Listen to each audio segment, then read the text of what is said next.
एक सेकंड रुककर सिर्फ इमेजिन करो, अगर तुम्हारे पास ऐसी शक्ति हो जो इंसानों की आत्मा तक पहुंचे, ऐसी शक्ति जो उनके दिमाग का दरवाजा अंदर से खोल दे और तुम जो चाहो उनके सोचने, महसूस करने और बोलने में बदल जाओ। एक नजर में तुम किसी को डरा दो, एक मुस्कान में किसी को मना लो, एक वाक्य में किसी की पूरी जिंदगी का रास्ता बदल दो।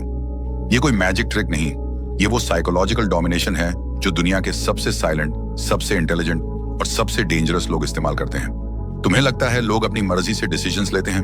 नहीं, उनकी मर्जी वही होती है जो कोई मास्टर मैनिपुलेटर उनके माइंड में क्वाइटली इंस्टॉल कर देता है। और आज मैं वही सिस्टम तुम्हें देने वाला हूं। लेकिन वार्निंग, ये नॉलेज तुम्हारे अंदर की एक ऐसी साइड को अनलॉक कर देगी जो तुम्हें खुद से भी डराएगी। क्योंकि जब तुम समझ जाओगे कि इंसानों को कितनी आसानी से कंट्रोल किया जा सकता है, तो दुनिया तुम्हें खेल जैसी लगेगी, लोग टॉय जैसे और उनकी इमोशंस रिमोट की बटन्स जैसे।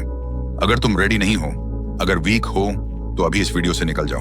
पर अगर तुम वो हो जो कंट्रोल को डर नहीं समझता बल्कि वेपन की तरह इस्तेमाल करना सीखना चाहता है, तो स्वागत है डार्क साइकोलॉजी के उस दरवाजे में जो बहुत कम लोग खोलते हैं और उससे भी कम लोग संभाल पाते हैं। Trick 5, command through silence. खामोशी सबसे घातक हथियार है। कंट्रोल का सबसे खतरनाक फॉर्म क्या है? साइलेंस। क्योंकि साइलेंस सिर्फ शांत नहीं होता, यह सामने वाले के दिमाग में तूफान खड़ा करता है। सामान्य लोग शब्दों से इन्फ्लुएंस करते हैं, लेकिन असली मास्टर्स खामोशी से लोगों को गिरा देते हैं। जब तुम किसी सवाल का तुरंत जवाब नहीं देते और बस 2 से 3 सेकंड डेड साइलेंस में उसे देखते हो, तो सामने वाला घबरा जाता है। उसका दिमाग भर भरा कर सोचने लगता है, मैंने गलत पूछा क्या? क्या वो नाराज है? क्या मैं वीक दिख रहा हूं? और इंसान जैसे ही ओवरथिंकिंग मोड में जाता है, कंट्रोल ऑटोमेटिकली तुम्हारे पास आ जाता है। Example, situation. इमेजिन करो, वो तुमसे पूछता है, तुम तैयार हो? अब 99% लोग तुरंत बोल देंगे हाँ या नहीं, लेकिन मास्टर्स ऐसा नहीं करते। तुम बस उसकी आंखों में देखते हो, एकदम स्टेडी, बिना ब्लिंक किए, और 3 सेकंड का ठहराव लेते हो। कमरा शांत हो जाता है, उसकी हार्ट बीट तेज, उसके दिमाग में 10 थॉट्स एक साथ भिड़ने लगते हैं। क्या मैंने गलत पूछा? क्या वो मुझसे नाराज है? क्या मैं मूर्ख दिख गया? अब वो क्या बोलेगा? फिर तुम बहुत स्लो, बहुत काम, ऑलमोस्ट विस्परिंग टोन में कहते हो, एक बार सोच कर बोलो, तुम मुझसे क्या चाहते हो? बस उस पल रोल्स रिवर्स हो जाते हैं। अब वो जवाब नहीं दे रहा, वो जस्टिफाई कर रहा है, वो एक्सप्लेन कर रहा है, वो वीक पड़ चुका है, और वहीं से पूरे कॉन्वर्सेशन का कंट्रोल तुम्हारे हाथ में आ जाता है। Trick 4, the illusion of choice. उन्हें चॉइस का नशा दो, कंट्रोल खुद रखो। इंसान की सबसे गहरी कमजोरी क्या है? उसे लगता है कि वो खुद डिसीजंस ले रहा है। लोग डिसीजंस नहीं लेते, डिसीजंस उनके अंदर डाल दिए जाते हैं और उन्हें पता भी नहीं चलता। असली मास्टर्स किसी को भी कंट्रोल करने का सबसे साइलेंट तरीका जानते हैं, इल्यूजन ऑफ चॉइस। तुम उन्हें 2 चॉइस देते हो, लेकिन दोनों चॉइस तुम्हें फायदा पहुंचाती हैं। वो किसी भी ऑप्शन को चुने, जीत तुम्हारी होती है। और सबसे खतरनाक बात, उन्हें लगता है कि ये मैंने चुना है, यानी तुम कंट्रोल करते हो और उन्हें लगता है कि कंट्रोल उनके हाथ में है। यहीं से साइकोलॉजिकल डोमिनेशन शुरू होती है। एग्जाम्पल, तुम अपने दोस्त को बाहर ले जाना चाहते हो। अगर तुम सीधे बोलो चल बाहर चलते हैं, 90% चांस वो मना कर देगा। लेकिन अगर तुम बोलो अब बाहर जाना है, पिज्जा हट चले या डोमिनोज, अब क्या हुआ? उसको लगा मैं डिसाइड कर रहा हूं, पर वास्तव में तुमने उसकी ऑप्शन सीमित कर दी हैं और बाहर जाना तो तय ही है। यही टेक्निक ब्रांड्स, बिजनेस और पॉलिटिशियंस भी यूज करते हैं। चॉइस का इल्यूजन दो और असली कंट्रोल अपने हाथ में रखो। Trick 3, the mirror trap. मनुष्य सबसे ज्यादा किस पर भरोसा करता है? किसी अजनबी पर, किसी ताकतवर पर, किसी बुद्धिमान पर? नहीं, इंसान सबसे जल्दी भरोसा करता है अपने ही जैसे इंसान पर। और यही वो जगह है जहां असली प्लेयर्स खेलते हैं। द मिरर ट्रैप एक ऐसी टेक्निक है जिसमें तुम सामने वाले की energy, body language, tone, pace, posture, even micro expressions हल्के हल्के कॉपी करते हो। सीधा सीधा नहीं, बस इतना कि उसका दिमाग महसूस करे ये मेरे जैसा है, ये मुझे समझता है, ये मेरे टाइप का इंसान है।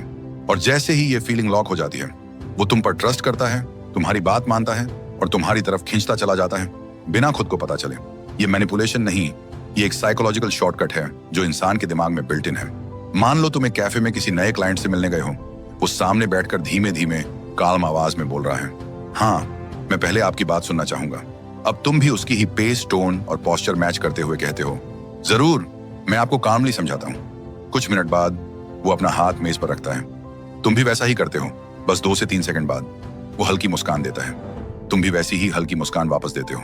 अब उसका दिमाग कहता है, ये इंसान मेरे जैसा है, मैं इस पर भरोसा कर सकता हूँ। Trick 2, the guilt trap. ये दुनिया समझदार लोगों से नहीं चलती, ये दुनिया इमोशनल लोगों से चलती है।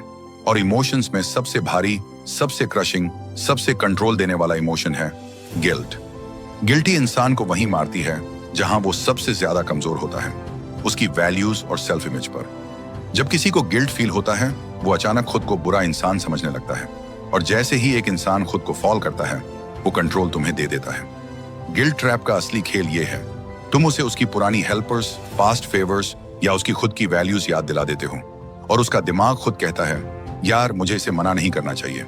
तुम कुछ पुश नहीं करते, तुम डिमांड नहीं करते, तुम बस मिरर दिखा देते हो। बाकी काम गिल्ट खुद कर देता है, क्योंकि इंसान एक बात से डरता है, अगर मैंने मना कर दिया तो मैं बुरा इंसान साबित हो जाऊंगा, और इसी डर में वो वही करता है जो तुम चाहते हो। ये फोर्स नहीं है, ये इमोशनल लेवरेज है, और ये इतनी क्लीन होती है कि सामने वाले को लगता भी नहीं कि उसे मैनिपुलेट किया गया है। एग्जाम्पल, तुम्हें दोस्त की कार चाहिए, तुम बोलो, भाई तेरी कार मिलेगी, 90% लोग मना कर देंगे। पर गिल्ट ट्रैप कैसे चलता है, तुम कहो, यार याद है पिछली बार मैंने तेरी हेल्प की थी, तू परेशान था, मैंने 2000 रुपये दिए थे, बस आज एक छोटा सा फेवर चाहिए, कार मिल सकती है। अब उसके दिमाग में गिल्ट एक्टिवेट हो चुका है, उसे लगेगा, यार इसने मेरे लिए किया था, अब मैं मना कैसे करूं। Trick 1, emotional hook. उनकी कमजोरी पकड़ो, दिल नहीं, दिमाग खुद झुक जाएगा। हर इंसान बाहर से स्ट्रांग लगता है, लेकिन अंदर हर किसी के पास एक अदृश्य कमजोरी होती है, एक इमोशनल वुंड जिसे वो किसी को दिखाना नहीं चाहता। किसी को रिस्पेक्ट चाहिए, किसी को अटेंशन, किसी को अप्रिशिएशन, और किसी को बस सुने जाने की भूख। ये हंगर इंसान की सबसे गहरी कमजोरी है, और जैसे ही तुम इस इनविजिबल हंगर को पकड़ लेते हो, तुम उसके माइंड के अंदर एंट्री ले लेते हो। जब इंसान महसूस करता है, ये मुझे समझता है, उसका दिमाग खुद तुम्हारी तरफ लीन करने लगता है। ये अट्रैक्शन नहीं, ये साइकोलॉजिकल सबमिशन है। इमोशनल हुक का सीक्रेट सरल है, उसे वही दो जिसकी उसे सबसे ज्यादा कमी है, और वो खुद ब खुद तुम्हारी बात मानने लगता है, बिना फोर्स, बिना प्रेशर, बिना एफर्ट। एग्जाम्पल, मान लो सामने वाला इंसान थोड़ा चुप सा रहता है, बाकी सब उसे ज्यादा इंपॉर्टेंस नहीं देते। अब तुमने उसकी ये इनविजिबल नीड पकड़ ली, उसे सुना जाना और समझा जाना चाहिए। अब तुम धीरे से कहते हो, पता है, मुझे लगता है तुम उन लोगों में से हो जिनको कभी ठीक से समझा ही नहीं गया। बस इतना सुनते ही क्या होगा, उसकी गार्ड नीचे गिर जाएगी, उसे लगेगा ये इंसान मुझे समझ गया। उसके अंदर की वो हिडन वुंड, मुझे कोई नहीं समझता, हील होने लगेगी, और ऑटोमेटिकली वो तुम पर ट्रस्ट प्लस इमोशनल पुल फील करेगा, क्योंकि तुमने उसके दिल पर नहीं, उसकी अधूरी जरूरत पर हाथ रखा है। ये ही इमोशनल हुक की असली ताकत है। पावर उन लोगों के पास नहीं होती जो ज्यादा बोलते हैं, पावर उनके पास होती है जो लोगों के मन को पढ़ लेते हैं। कभी किसी के इमोशन को पकड़ो, कभी उसके बिहेवियर का मिरर बनो, कभी गिल्ट का बटन दबाओ, और कभी उसकी छुपी हुई कमजोरी को हील कर दो। ये ट्रिक्स मैनिपुलेट करने के लिए नहीं, लोगों को समझने की कला है, क्योंकि सच तो ये है, मनुष्य दिमाग से नहीं, अपनी फीलिंग्स से चलता है। और जिस दिन तुम इंसानों की हिडन साइकोलॉजी समझ गए, उस दिन से लोग तुम्हारे खिलाफ नहीं, तुम्हारी तरफ चलना शुरू कर देंगे। यही असली पावर है, माइंड कंट्रोल नहीं, ह्यूमन कंट्रोल, यानी ह्यूमन अंडरस्टैंडिंग।